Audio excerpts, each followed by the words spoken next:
Thank you all for coming. It's a great turnout.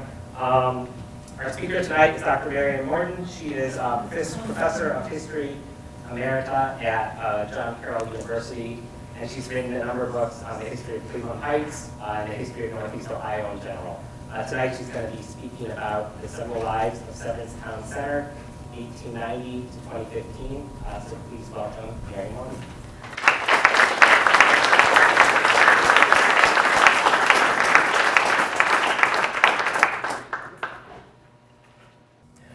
I want to thank you very much for coming out on a lovely, warm summer evening. And I promise I'll let you out here nice and early so that you can enjoy the rest of the evening. But thanks very much for coming to one of my favorite places, the Lee Road Library, to hear this talk on Severance Town Center. And yes, it works. Okay. And a special thank you to Tim Collins, who is sitting right there. Tim gave me these wonderful photographs that he and his father had taken over the years, and I said that's too good to not share, so I thought, I'll just do another talk on Severance, and thank you very much, Tim, for the photos. And put your hand up. There he is. Okay. So, thank you. I'll tell you when his photos come on. Most Clevelanders know John L. Severance because of his excuse me, very generous gifts to the city of Cleveland. For example, Severance Hall, the home of the Cleveland Orchestra. Severance was a major donor, of course, to the hall, hence the name. He was also the major donor for the Armor Court at the Cleveland Museum of Art. That is, of course, our signature gallery. The beautiful tapestries that you see on the wall there were gifts from his sister, Elizabeth Severance Allen Prentice. That's a very long name, honey. If I get it right every time, someone's got to give me a prize at the end. Anyway, most Clevelanders know who John Severance is, but for those of us who live in Cleveland Heights, we have a very tangible reminder of John Severance and the Severance family, and that, of course, is Severance Town Center. Severance Town Center is really not at the geographical center of the city, but in many ways it's at the center of the city's past and present, and the story of Severance Center is in many ways the story of Cleveland Heights, and that's what I want to do tonight. When the first Severances arrived here in the very end of the 19th century, this part of town was still part of East Cleveland Township, of course, and it was, in fact, a country village. Evidence, for example, by these two country schoolhouses. This is Noble Road School on your left, and on your right, the Superior Schoolhouse. The Noble Road School is long gone, but the Superior Schoolhouse, you know, lives on in its current version as the repository of lots of Cleveland Heights documents and photos. I just remember you told me that if I lean on this, it'll fall over. So I'm going to try not to do that. I promise nothing. Also, country churches. This is a country town with country schools and country churches. Both of these buildings actually were homes of the congregation that became Church of the Savior. The little building on your right is actually just to the right of the Superior Road Schoolhouse. You can see it almost through the trees there. And the building on the left, built in 1904, still stands.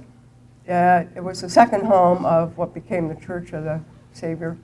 It still stands. It is the oldest religious structure in Cleveland Heights. It is at the corner of Hampshire and Superior. It is now Church of the Redeemer, AME. You may recognize that beautiful little building. This is a country town when they come out here first.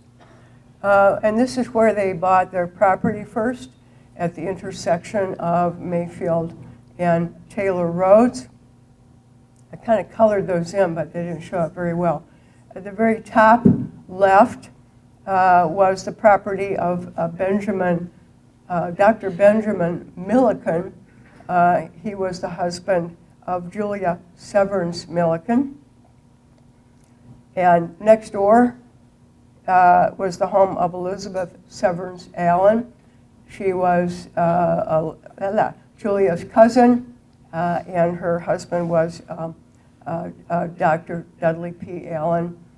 Both Dr. Milliken and Dr. Allen were at the Western Reserve University Medical School. Milliken, in fact, was the dean of the medical school. Across the street, and what is here, the property of Beulah Silsby, was purchased by John L. Severance in 1899.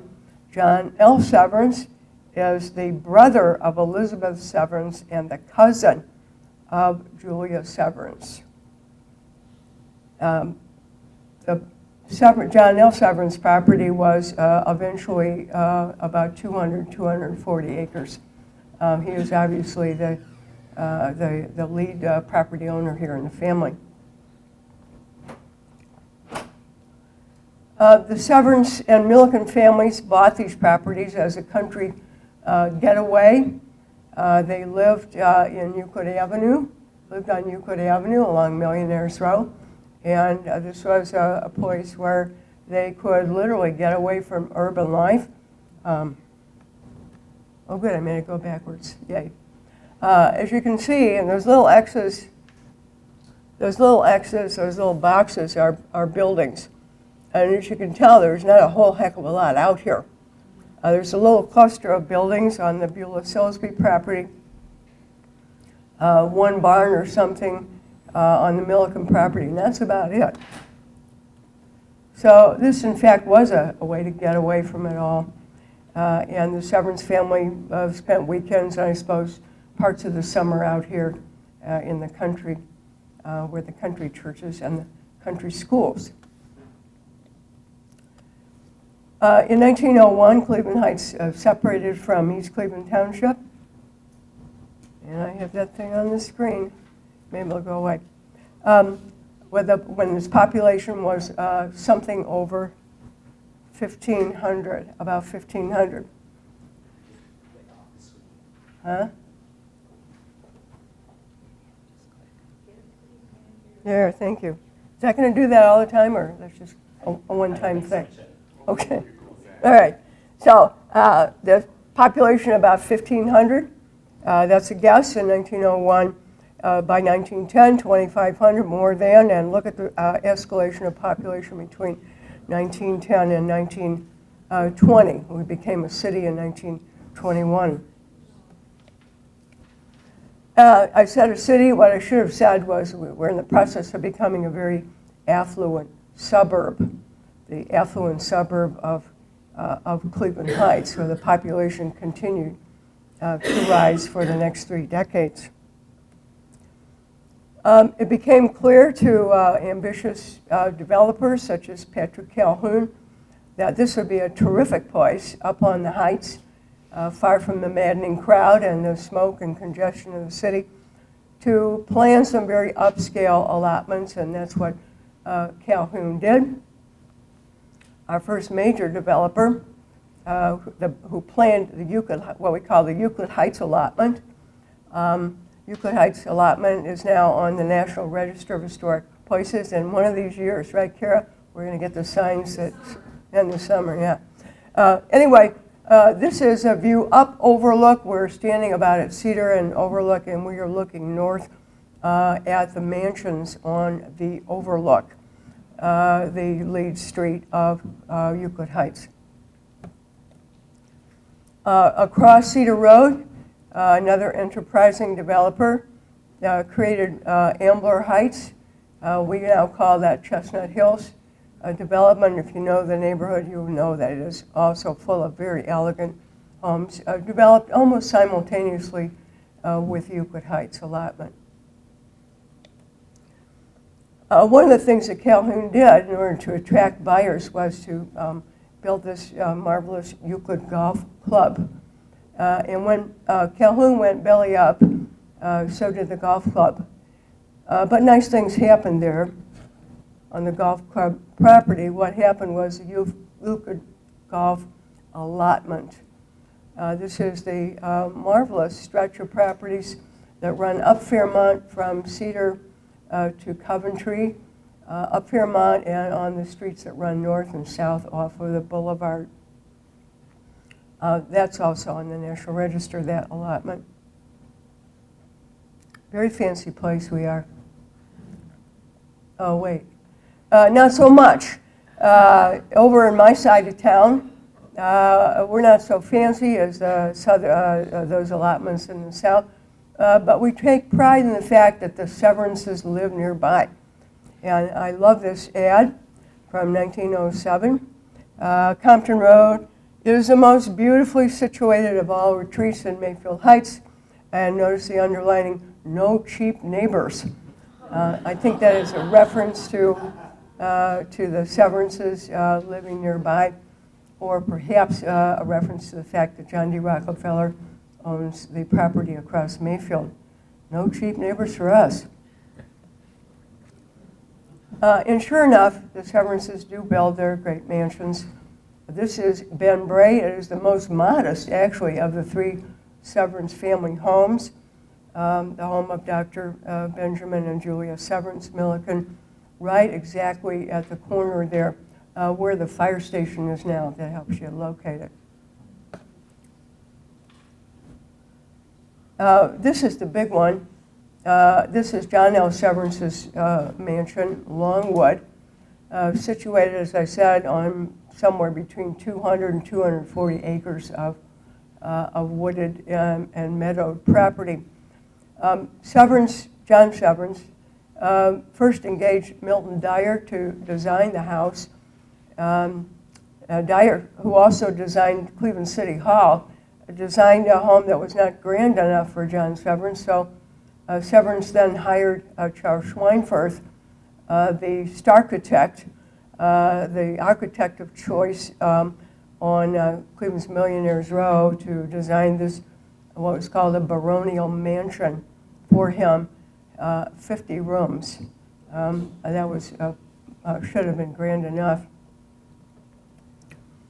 The mansion itself was surrounded by gardens, partly formal gardens like the one on your right, but also Severance left some natural woods and streams like this pond that you see on your left, and we will see that pond later on as well. So it is an enormous mansion surrounded by acres of property and gardens.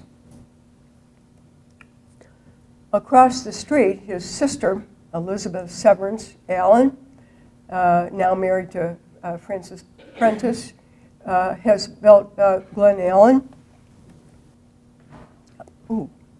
which looks like this. The house is named after her husband, Dudley Allen, who died shortly after it was completed.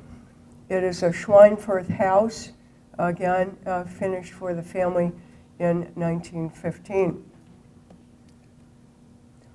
Like Longwood, Glen Allen was surrounded by beautiful gardens, even more beautiful. She was known as quite the gardener, and much influenced by Japanese gardens that she had seen while she was traveling. So beautiful formal gardens like these. And the house is pretty nice inside too. I found these photographs on clevelandmemory.org. There are dozens of photographs of the exterior and interior of Glen Allen if you would like to look at them. They are really breathtaking. So here we are, 1922, at Mayfield and Taylor, and we are looking east up Mayfield Road. On the right, we see the walls of Longwood, John Severance's estate, and on the left, the walls of Ben Bray, the Milliken place, and Glen Allen. The some of those Glen Allen and Ben Bray walls remain. You may know if you are familiar with the neighborhood, or you might have been going up maybe what are those walls doing? Well, those are the walls of the original estates on that side of the street. Up the middle of Mayfield runs the streetcar because Cleveland Heights had become a streetcar suburb. We owe the growth of population in large part to the fact that streetcars make most of Cleveland Heights accessible. We are a streetcar suburb. Let's see. Cleveland Heights elected officials realized the grandeur and splendor of the suburb and its residents, and build public buildings to correspond with that grandeur and that splendor. That is the City Hall. The front of that still remains. You may know it's the front now Honda. Our public pool, built in the 20s, very elegant, in keeping with our elegance. And by no means least, this beautiful Coventry Library, which was planned to be the main library, and I think was the main library until the 1950s, when the main library moved out here. The Depression and World War II, of course, changed everything for everybody. The Severance is included. And we see in the 30s and through the 40s the end of the Severance mansions and the beginnings of what would become Severance Center. John Severance died in 1936. He and his wife were childless, so he left half of Longwood, the estate, to his cousin's son, Severance Milliken. The other half of the estate and the interior art objects went to the Cleveland Museum of Art. Milliken bought out the other half of Longwood in 1947. Glen Allen was demolished in 1945, 1 year after Julia Severance Allen Prentice died. And Ben Bray came down in 1953, 3 years after Mrs. Milliken's death. Severance Milliken did not plan to live in Cleveland Heights, apparently, because he almost immediately attempted to develop the property. In 1937, he tried to redevelop the property as high-end single-family homes, an effort that was thwarted by the Great Depression, although there are a handful of those homes that extant, a couple on Crest and I think a couple on Severn. In 1949, when times are good again, Severance Milliken decides he would like to plan a shopping mall and apartments, and the neighbors fought him off on this one. 1952, he tries again, and this time he tells the mayor of Cleveland Heights that if the city council does not rezone the property, he, Severance Milliken, will let it go at sheriff's auction for unpaid taxes. Well, this is a threat that has teeth in it. And so the mayor of Cleveland Heights steps up to the plate and persuades city council to rezone. Obviously, it was originally a single-family home. It has to be rezoned if you're going to build a shopping center there, which shopping center and offices which is what this third plan called for. So council did rezone the property. I might point out that the mayor said, to the residents, if you don't rezone, we're going to raise your taxes, the T word. Nobody likes to hear that. So city council fell in line with the mayor's proposal and did rezone. But who didn't fall in line, of course, was the neighbors. Raised Mary hell, and that's one of the things we do best here. If you've lived here long enough, you know that. So the neighborhood association ran ads like this one. The $25 million is a reference to the price tag on the shopping center, what was supposed to be spent to redevelop it. But I like the smoke screen of fancy language, the threat that the rezoning of this property would probably lead to the rezoning of other nearby properties. And of course, the ultimate, not in my backyard. Here we have that. I didn't move out here to have a big shopping center in my backyard. So I want to point out that the neighborhood association had in its opposition support from the local Chamber of Commerce, which could see very well what would happen to small local stores if a big shopping mall moved in. The League of Women Voters also opposed it, the reuse of the property as a shopping center, as did some other groups. And so effective was this opposition that even after it was rezoned, the neighbors were able to block the development until 1957.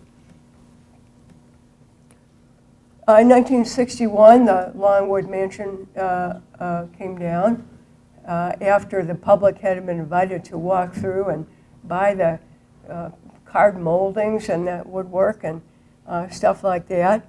John Carroll, for example, bought some woodwork and some furnishings for our library. Down it comes. And with great huzzah and shouting and hurraying, ground was broken for them all in 1962. And here we have a bunch of guys in suits with shovels. And you know that's important when a bunch of guys in suits stand around with shovels. And you know, I shouldn't have said that. And throughout the 1962, the Severance, calling itself Severance Center, ran this whole series of ads. And you can't see this very well, but in each of these ads, this little girl appears, and this goofy kid, and she watches as the mall goes up. And this ad, for example, says this isn't going to be just a pile of concrete. This is going to be a beautiful park, and we're going to have lovely, exquisite stores inside. And every month, the little child watches as this great shopping center takes shape. So that ultimately, the John Severance estate, which looked at least in 1949, like this, with great meadows and stands of trees. And you can see we're right at the intersection there of Taylor and Mayfield. Lots of woods and meadows and trees. And this is what the neighbors are used to seeing. You know, they have a lot of good reasons to oppose the mall. But I think one of them is this, that you can look across the road and say, damn, I live in a real nice neighborhood. Look at that. Gorgeous trees and a lovely estate, and these are my no cheap neighbors in my neighborhood. Anyway, this is what it looks like originally. And when it opens, it looks like this. Anchored, I might point out, by two of Cleveland's most elegant and locally owned department stores, Higbee's and Haley's. Surrounded by, they boasted very much about the 50 acres of parking, which looks ghastly from the air. And looking back on it now, I say, ooh, that doesn't look good. But at the time, that was a proud boast. Look, we got 50 acres of parking. Now, I want to point out something else about that. This was not designed for pedestrians. To this day, you cannot walk into Severance Town Center without risking your life. This is designed for people who own cars, not who walk and not who ride the bus. And you've got to have a car to get in here. But anyway, it initially was this very elegant mall. anchored by these two elegant stores. I have on here. The co-owner and the developer of the property was the Austin Company, whose headquarters were at the easternmost end of the property in a very elegant building. Some of you may remember it, with a little lake by it. Some of you may even remember how many stores there were. Wow, that's a lot of stores. I had never been in a mall, because I don't get out that much, but I had never been in a mall this size, and this is supposedly the third biggest mall in the country or the region or something like that. Anyway, a lot of stores, and very nice stores too. A few chains, a few locally owned, nice mix of retail, you know, from kind of middle to high-end retail. Good stuff.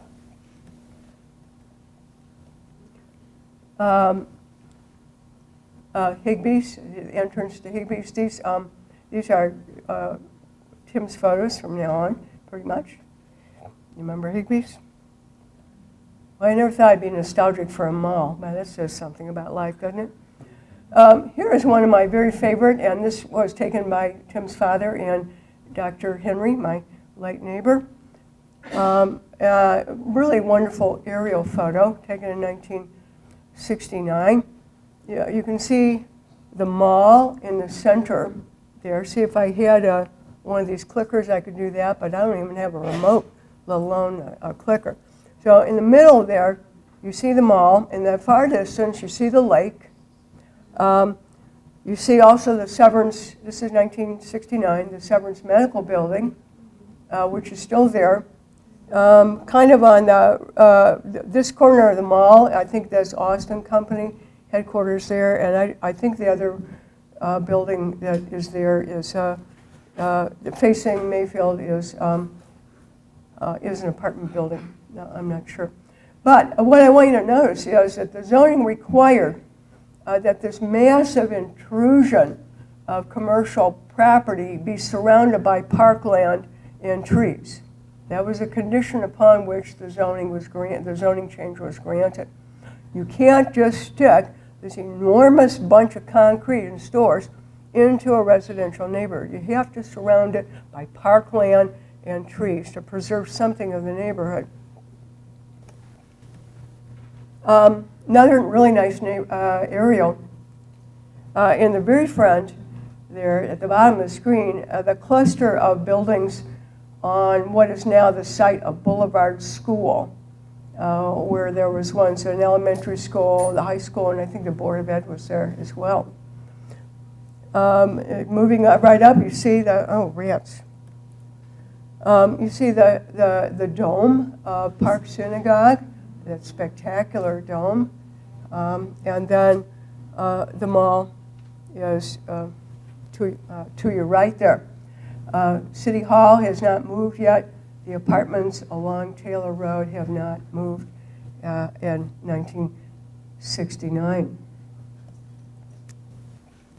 The mall became a center for all kinds of community events, public events, concerts. Library had a little branch there for a while. I remember taking my kids there for polio shots, vaccine. Sarah, you remember? No clue. It's amazing I even remember to take them. Never mind do I remember what I took them for. And I know there were a lot of people there, and we all stood in line and got shots or sugar cubes or something. So it became a center for, as malls do, a center for community activities of all kinds, like throwing coins in the fountain. Remember the fountain?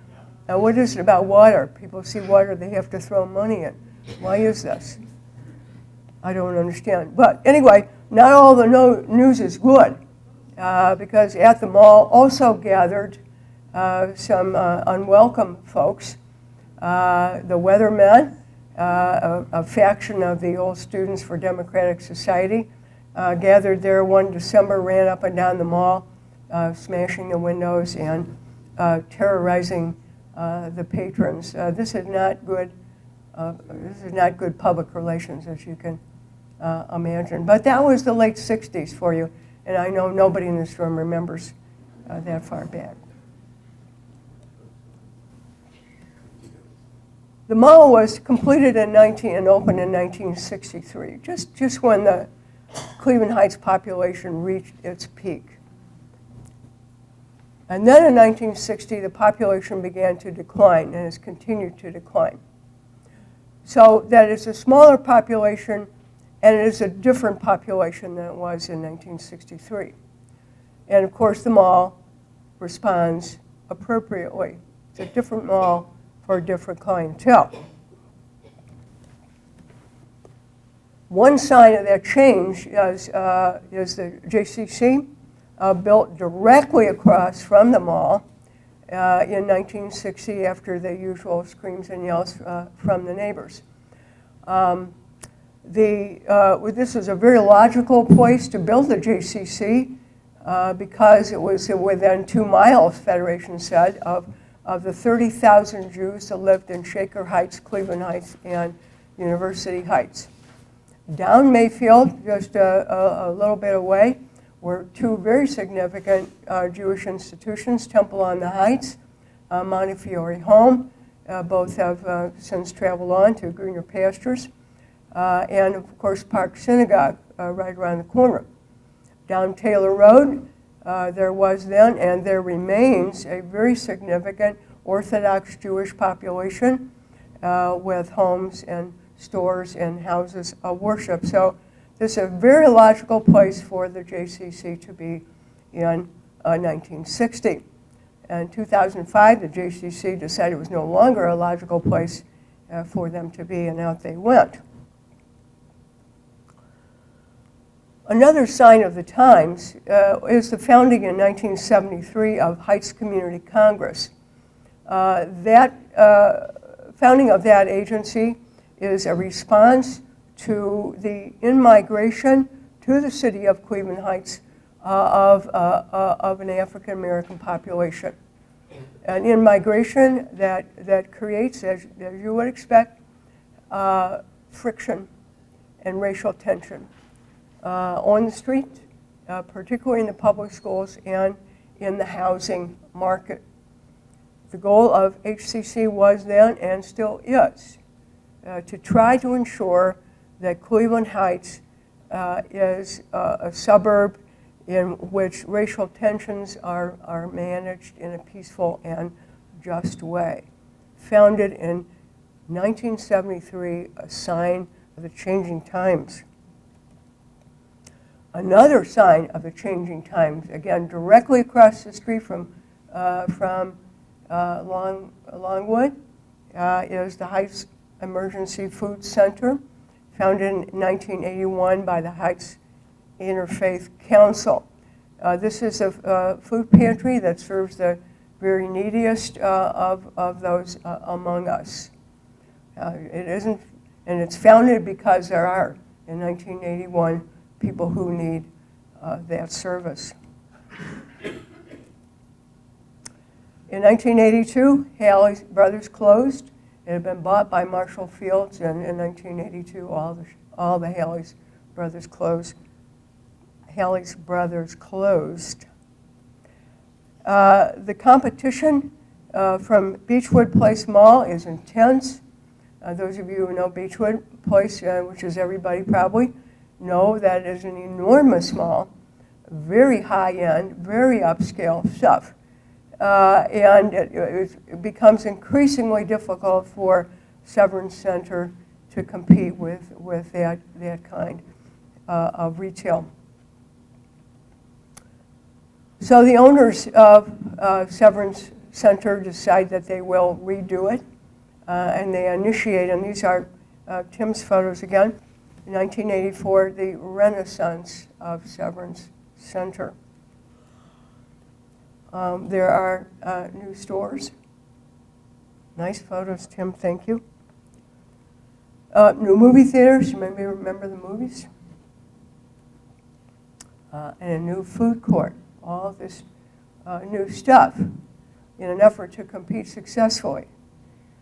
City Hall moves up Mayfield onto the border of the property. I know you know where City Hall is. And acknowledging the public presence of City Hall and Police Department, this becomes Severance Town Center, not just a shopping center anymore. Then Dillard's pulls out. Dillard's had purchased both the Anchors stores. The city tried to stop that, but it was to no avail. And I think what you see here is the, we'll see it again later, the power of these enormous retail giants, these national chains that can come in and take over a mall, and then when they don't feel like it anymore, pull out and leave the mall in bad condition. So Dillard's pulls out. Alas, the exact same month that Dillard pulls out, an enraged former employee comes in to the food court carrying a gun and swearing vengeance upon his ex-boss. The kid then is killed by a security guard as horrified shoppers look on. This is not good. All bad news. So here we go again. The owners of the mall, Winmar Realty, decide to redo it again and do away with that big enclosed space that allows people to congregate and mostly do nice things, but sometimes not do such nice things like smash windows or shoot up people. That's not good. So here goes the demolition process then. Tim has recorded this for us. Down come the Anchors and the courts, and big piles of dirt sit there seemingly forever. We have a couple holdouts here. Key Bank stays open, and the bowling alley stays open, although I don't know for how long. But anyway, these photos Tim has dated from during that demolition process, so the bowling alley hung in there quite a while. And Key Bank is still there. And here come the big boxes in 1999. Well, the chief characteristic of a big box store, well, one of them anyway, is their low prices. They do not advertise their exclusive products. They advertise their low prices. They are designed for a different clientele than the Higbees and the Halleys of yore. Big box stores always look the same. There's a kind of uniformity about them. They're laid out the same. Not only do they look the same on the outside, they're laid out the same way. And I know from personal experience that the lint trap in the Home Depot in Arlington, Virginia is in exactly the same place as the lint trap in the Cleveland Heights Home Depot. I can tell you that for absolute positive. So here are the big boxes on one side. This is a kind of a stripped down strip mall, and here's the back side of that strip mall, at least as it was originally laid out. I'm not sure how much of the stuff is there still. Then, of course, and the story doesn't get any happier either. Walmart pulls out last year, remember that, leaving for the greener pastures of the Oakwood Golf Course, and of course leaving Cleveland Heights and this enormous space open. And what follows is pretty much to be predicted. That is, the owners of the mall can't pay their loans, and the whole town center goes into default or foreclosure. And then within the last couple weeks or so, the movie theater closed and the IHOP closed, and if anything closed today that I don't know about, please don't tell me because it'll wreck the whole thing. Huh? Something closed that I don't know about? Okay. Now, so, not a happy story, but let's put that in some kind of context here. And let's see what happens to nearby malls, middle-sized malls, middle-sized shopping centers nearby and elsewhere. Parmatown, once the hugest shopping center of them all, went into receivership in 2011. The Walmart says it's going to expand. You gotta watch out, Walmart. Well, keep your eye on Walmart. But the rest of the mall is going to be downsized. It's not even going to be called Parmatown anymore. It's going to be called Shops in Parma or something like that. But a much smaller version of its original self. Euclid Square Mall closed as a retail center altogether. Randall Park Mall demolished in 2009. I think there's talk of a light industry or something going in there now. University Square, right around the corner, also in foreclosure. So what happens to Severance is not unusual. It's happening across the country to mid and small malls and shopping centers. But we at least have something to remember the Severance estate by. We have Severance Milliken School, which Severance Milliken gave to the city, or gave to the school district, in 1953, probably in an effort to soft soap city council into rezoning. Why not? It's not a bad trick. The stables, the original Severance stables, which are also owned by the school district, and I took that yesterday. Not looking good.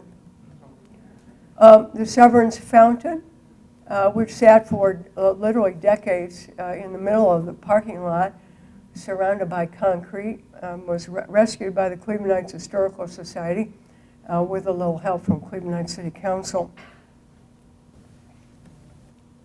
And some of the natural beauty that surrounded Longwood has remained as well. The beautiful trees and trails and that beautiful pond that I showed you way back at the beginning of the talk. I think that natural beauty persuaded the Coral Company to buy Austin Company property and build these courtyards at Severance along the east edge of the property. There's been this very nice, we call residential rebirth. On your left, that is the home of Jim and Diane Pexa, and to the right of the entrance to the cluster housing in which they live. Across the street, on the site of the former JCC, on the site of the former Glen Allen, the Bluestone homes, like courtyards of Severance, high-end housing, very elegant, very beautifully done, cluster housing, condos, and loft apartments. So what will be next for Severance Town Center? Well, we often sit around Starbucks thinking about what we'd like to see there. So we come up with, maybe a luxury hotel would be nice. Oh, I know. Another upscale shopping center with a door in it. Move over, Beechwood Place. We're on the run here. And there they go again. I don't know what happened here. I would like to see this, personally, an urban garden, urban gardens with raised beds so that they could be tended by neighbors or possibly children. And this gets a lot of votes too. An indoor swimming pool, because since the JCC pulled out, there is no indoor swimming except for the high school. So a long wish list for property that is now in foreclosure. We are hoping that some wonderful person comes and buys it so that leasing the property will be much easier than it is today. And maybe we've had too much caffeine when we put together our wish list. But in any case, stay tuned for the next Lives of Severance and Think Good Thoughts. Thank you.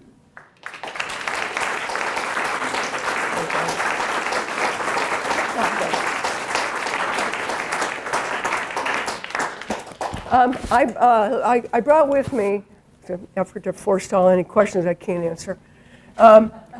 This wonderful book by Diane Tittle on the Severances. This is the book on the Severance family. If you're all interested in that, I recommend this one to you. Fabulous book, lots of good pictures in it as well. Okay, what? Yeah. Joe, go ahead. Dr. Morton, Yeah. question about the fountain that you made a reference to at the very end.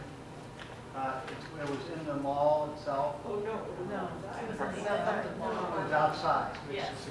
The what? The what? The fountain. Oh, fountain, yeah. It's now moved. It's right in front of City Hall now, or just to the east of City Hall. Next time you go to jail, go see it. That fountain, is that the one that was in the mall? Is that, outside the mall? Was that all in the original estate of Severance? Yeah. Well, it was on the edge of the parking lot, you remember, for a long time. That's where it originally sat. And then the Clevelandites Historical Society raised some of the money anyway to move it over to closer to City Hall, where it is now. Before that. Before that, was it part of the estate? It was, yes, it was part of the state. I'm sorry. I didn't understand the question.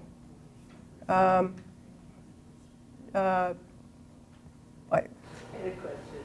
How did Severance make his money? He made his first money at Standard Oil of Ohio, like a lot of local folks. He then branched into business for himself, making linseed oil, which I think is a byproduct, probably a byproduct of oil. Also dabbled in manufacturing and banks. Very generous guy, too. Yes, sir, in the blue shirt. I grew up on one of the streets not far from Severance. I beg pardon? So much we wouldn't go speak into, but we would never go in the estate. When did people, they always seem so foreboding. When did people stop living there? When did people stop living In Longwood. in Longwood? I assume 1960, Severance Milliken moved out to Gates Mills. This wasn't to his liking. That's a guess. Yes, in the way back. Where are the stables? The stables are behind the post office. That's the best way I can describe it. Right behind the post office. So where's the pond? The pond is behind the condos, behind the homes. It's back there, Susan. You can see it. Well, you can see it. Behind the courtyards of Severance? Yes, I'm sorry. Yes. Yeah. Are those apartment complexes that you mentioned doing well? And are they, because when you talk about the high end, and Do you mean the courtyards of Severance? courtyards and the Bluestone across the way? Bluestone seems to be doing well. They both seem to be doing pretty well. That'd be good. Ann? You mentioned all the parkland that was required to surround the Severance estate or the Severance Town Center. I believe much of it has disappeared, like on Taylor Road and Mayfield Road especially. Did it require a change of any kind of variances to tear down all the walls and to remove the landscape? I would imagine that it did. I think that there was some loss of parkland as the Taylor Road apartments were built. There is still some empty land. There's some little green space. But I know some trees came down during the 1996 to 1999 phase of reconstruction. I know that because of Tim's photos that show those trees coming down. Amy? Severance Road, Severance and Shannon, and those trees, Severn. weren't the original? Yes. He, either John Severance or more probably Severance Milliken planned that, at least Severn Road. I'm not sure how far the allotment was, how far south the allotment was supposed to go. And I don't, I knew at one time, I don't know now how far it's supposed to go. Yes? You know, because I have family on Severn Road, and it used to be beautiful woods, even after the mall was built. But what really killed their woods was that athletic club that's now a church, and also those lights from Home Depot. Because I don't think that Severance at the mall had any lights like until, and yeah, even when the stores closed, I think they have some lights on the letters that say Home Depot or lit up. Okay. And of course, I forgot to mention that it's not Kaiser anymore. What is Kaiser called now? Healthspan. Healthspan. Also about Severn, Studs and Cable Company. Yes. Did you say why Walmart left and went elsewhere? They wanted a bigger store, so they bought, they settled in the South Euclid part of the Oakwood, Oakwood Club. Actually, they wanted to sell groceries, and there was a restrictive covenant because I think in one of the in the photos that you showed of the first Higby, Halley, and Fisher Foods was a grocery store. Yeah. So there was a lease covenant that Walmart could be, because Walmart originally in 1994 wanted to be on Oakwood, and the people of Cleveland Heights said no way. So they moved to Severance, but they couldn't sell groceries. So since 1994, they've been wanting to sell groceries. Now they can do it because there's no restriction at Severance. Okay, thank you. Yes, sir. You know, we mentioned the pond is still there behind the Courtyards of Severance. right. And in the legislation, the city council that did approve all of that, was supposed to be public access to that pond. So Was there? back there. And did you, was that before you had knew? Were you able to walk back there? It's not brand new, no. Tim took it sometime within the last decade. You used to be able to walk back there. Thank you. Now you can't very easily. It's supposed to be. Yeah. Okay, thank you. I didn't know that. Anyway. One other question. Was it hearsay, or did you ever run across any material to the effect that Severance at one time was offered to the school district, but there was controversy about a predominantly Jewish population for the site? No, that's probably a little bit confused with the talk about building a second high school over where Lutheran East finally located. And I forgot to tell you that residents at the time that the rezoning, the original rezoning was under consideration, residents said to the city, well, why don't you just buy it? Why don't you just buy the property? And the city officials said, what, are you crazy? You know, that kind of money, which is exactly what they would say today if you just much more vehemently, I might add. Yeah. Well, people might think I'm nuts, but that office building, Severance Medical Arts building, I think that's a beautiful specimen of mid-century modern architecture. I'd like to know who the architect is. What? Do I know or do you know? No, I just want to see if you know. I don't know. I do not know, but you can find that out very easily in City Hall and the building permit. Oh, yeah, that's right. That's right. You're absolutely right about that. Yeah. I shouldn't. Yes. Thank you for the compliment. Compliments always. Other questions? Any other questions?